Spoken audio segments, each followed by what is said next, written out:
Now, I'm going to be tying what they call a floating nymph pattern. Now these are two patterns here, a tie for this time of year. You've got your olive and your hare's ear.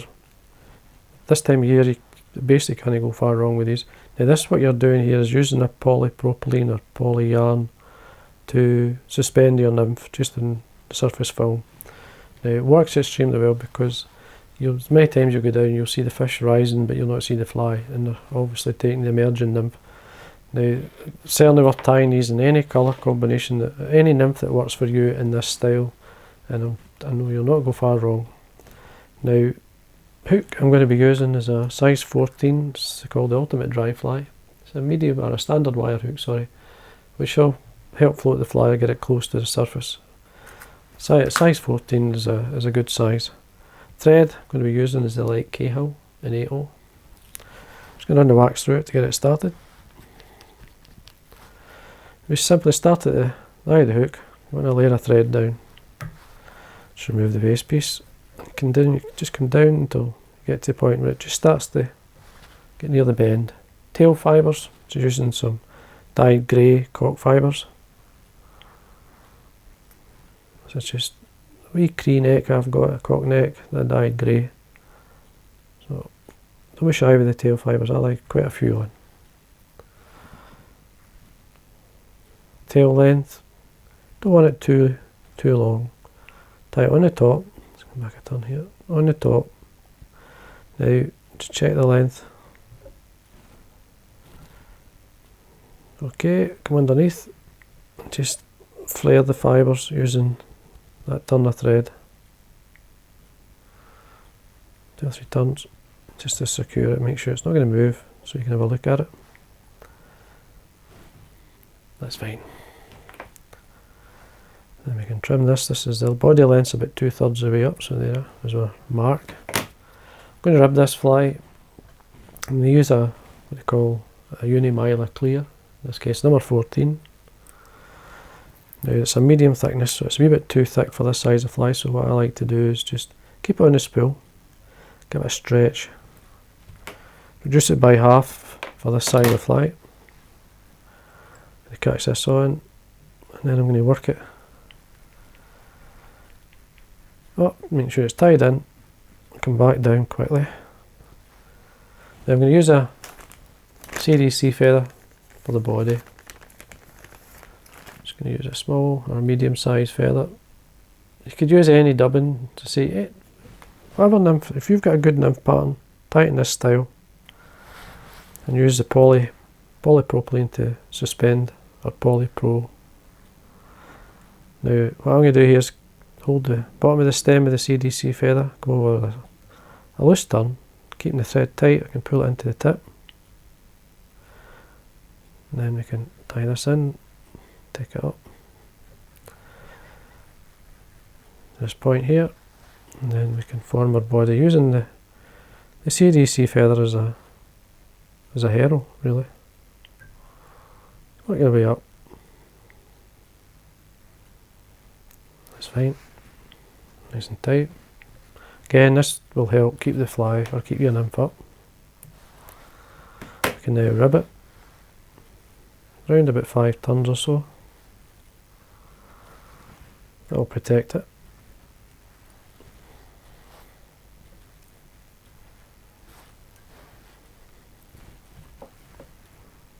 And trim away the waste.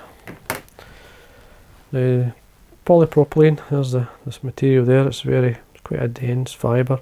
Now basically you've got to use your floatant on this, and that will keep it up. Now I've got some line here.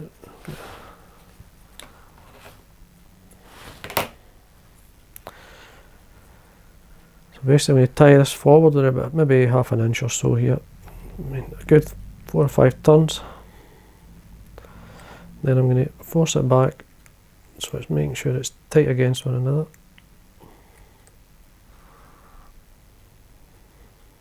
Leave this the way it is just now. Keep it long, we can trim it once we finish the fly.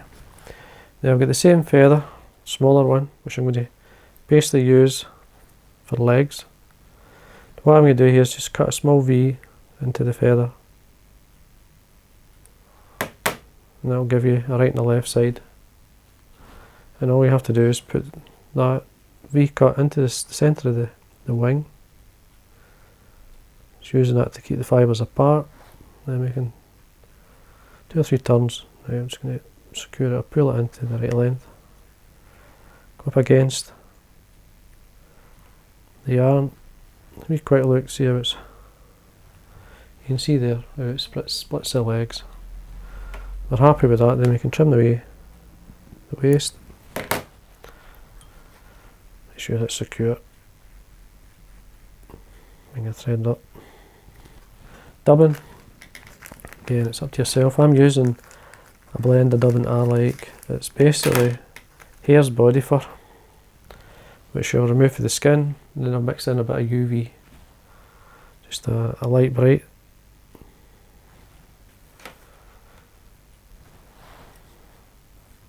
It's a great nymph itself. I mean, if you've got basically fish one, tie it normal without the yarn, put it at the point, put this in the dropper. Or basically I like to fish it itself, but there's lots of ways you can present your flies. Nice and tight, make sure you get a nice nymph-like shape. Tiny bit more. Quite loose with it. If you lose quite a loose sort of, when you dub it on, not too tight, you can get it to the guard hairs to actually spring away.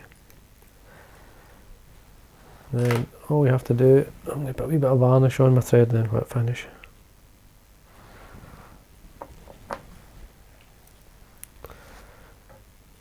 And, oops.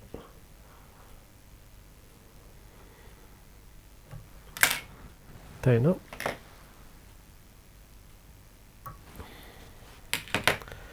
You will catch the odd wee fibre. Don't worry, you can either pull it off or trim it away. Now you can trim the poly yarn and any fibre that's maybe too long. I like to make sure it's, you can see the nymph, so the underside looks okay. And we trim this around about 3 to 4 mil away from the fly. Nice straight cut. And there we go. And then, as I say, all you have to do is put your floatant on this, and that there will suspend your nymph in the right area, and you've got a great, what they call a dry nymph, and that's a good colour combination that you basically can't go far wrong with. So I've got the, as I say, the Hare's ear version. They are 2 good patterns. So you have a bronze mallard, there's fibres there. I've actually got a wee bit of deer hair in the tail of that one. A wee bit of CDC in this one. You can mess around with the pattern just to get it to sit where you want. So anyway, I hope you enjoyed that.